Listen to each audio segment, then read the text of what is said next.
I thought my life was perfect. I had a beautiful wife, Lauren, a job I loved, and a best friend, Mark, who was more like a brother to me. We did everything together. Barbecues, game nights, you name it. I trusted them both with my life. That's why what happened next shattered my entire world. It all started with small things, little inconsistencies that I initially brushed off. Lauren started working late more often, claiming her boss was piling on new projects. Mark, who used to drop by unannounced all the time, suddenly had a packed schedule whenever I suggested we hang out.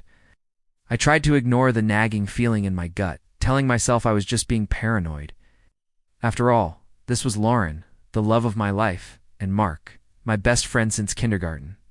They would never hurt me. One evening, I decided to surprise Lauren at her office. I had just gotten a promotion and wanted to take her out for a celebratory dinner. I bought her favorite flowers and drove to her workplace, picturing the smile on her face. But when I got there, her car was gone. Her colleagues told me she had left hours ago, complaining of a headache. My heart sank. I called her phone, and it went straight to voicemail. I then called Mark, thinking maybe she went to his place to lie down. He didn't answer either. That's when the paranoia kicked into overdrive. I drove home, my mind racing with terrible possibilities. As I pulled into our driveway, I saw it Mark's car, parked a few houses down the street, clearly trying to be inconspicuous. The pieces of the puzzle started clicking into place, forming a picture I didn't want to see. I walked into my own house like a ghost. It was quiet, too quiet. I crept upstairs, my heart pounding in my chest. And then I heard it, the sound of laughter coming from our bedroom. Her laughter mixed with his. I stood outside the door, frozen, for what felt like an eternity. Every instinct screamed at me to burst in and confront them, to unleash the storm of rage and betrayal brewing inside me. But another colder voice in my head whispered, "Wait, don't give them the satisfaction." So I turned around, walked silently back downstairs, and left the house.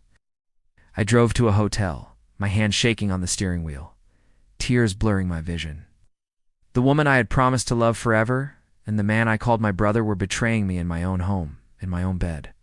The pain was indescribable, but beneath the pain, something else began to form, a cold, hard resolve. They had made a huge mistake. The next morning, I went to see a lawyer. I didn't want a messy public divorce. I wanted something more surgical, something that would hit them where it truly hurt. My lawyer, a sharp woman named Sarah, listened to my story with a sympathetic but calculating expression. She advised me to gather as much evidence as possible without letting them know I was onto them. So I played the part of the loving, oblivious husband. It was the hardest thing I've ever had to do. I'd kiss Lauren goodbye in the morning, knowing she was probably going to meet Mark.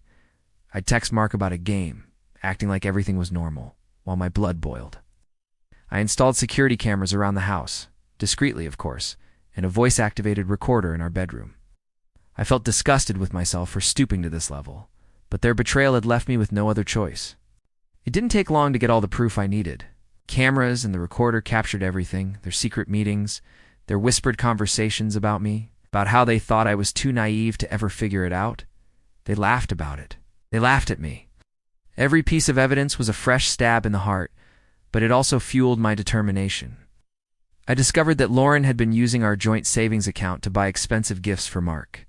She was funding their affair with my money, with the money we were supposed to be saving for our future, for the family we had talked about starting. The audacity was breathtaking. Meanwhile, I found out Mark had been feeding me lies about his own financial troubles to borrow money from me, money he was clearly spending on my wife. The depth of their deception was far worse than I could have imagined. They weren't just cheating. They were systematically dismantling my life from the inside out. With an ironclad case, I started the next phase of my plan. I quietly began moving my personal assets, opened a new bank account, and started redirecting my salary there. Contacted a financial advisor to secure my investments. I made sure every single thing that was solely mine was protected. I focused on our shared assets. Our house was in both our names, but I had made the down payment with an inheritance from my grandparents. My lawyer assured me that with the evidence of infidelity and financial misconduct, the judge would likely see things my way. The final piece of the puzzle involved Mark. He worked as a project manager at a construction company that often bid on city contracts.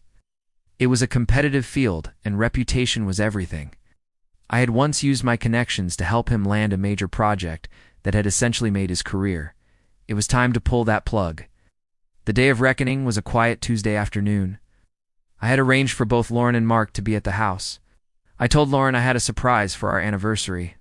I told Mark I needed his help with a supposed plumbing emergency. They both showed up, completely unsuspecting. I had them both sit on the couch in the living room. The look of confusion on their faces when they saw each other was almost comical. Then I began. I didn't shout. I didn't scream. I spoke calmly, laying out every detail of their affair, every lie, every secret meeting. I watched the color drain from their faces as I played a short, undeniable audio clip from the recorder. The silence in the room was deafening. Lauren started to cry, stammering apologies and excuses. Nike! Mark just sat there, staring at the floor, a coward to the very end. Then I delivered the final blows. I handed Lauren the divorce papers already filed. I informed her that our joint accounts had been frozen and that my lawyer would be in touch regarding the division of assets, including the house she would soon be vacating. Her sobs turned into hysterical wails. Then I turned to Mark. I told him I had a very interesting conversation with his boss that morning. I mentioned that I had shared some insights into his character and professional ethics, along with some documented proof of him misusing company resources, something I stumbled upon during my investigation. I told him not to bother going into work the next day. The look of pure, unadulterated panic in his eyes was exactly what I had hoped for. He had lost his job, his reputation, and his best friend in one fell swoop. They both tried to plead with me, to bargain, to rewrite the history of their betrayal. But I was done. I told them to get out of my house. Watching them leave, defeated and broken, didn't bring me the joy I thought it would. It just left a hollow emptiness.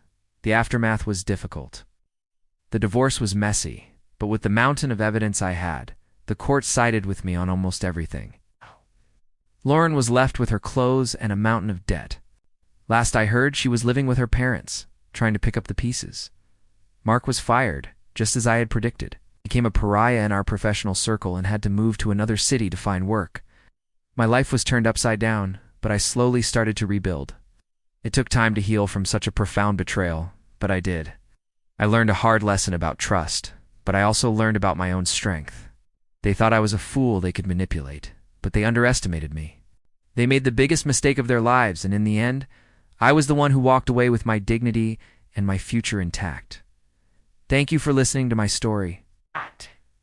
If you found this compelling, please like this video and subscribe for more content.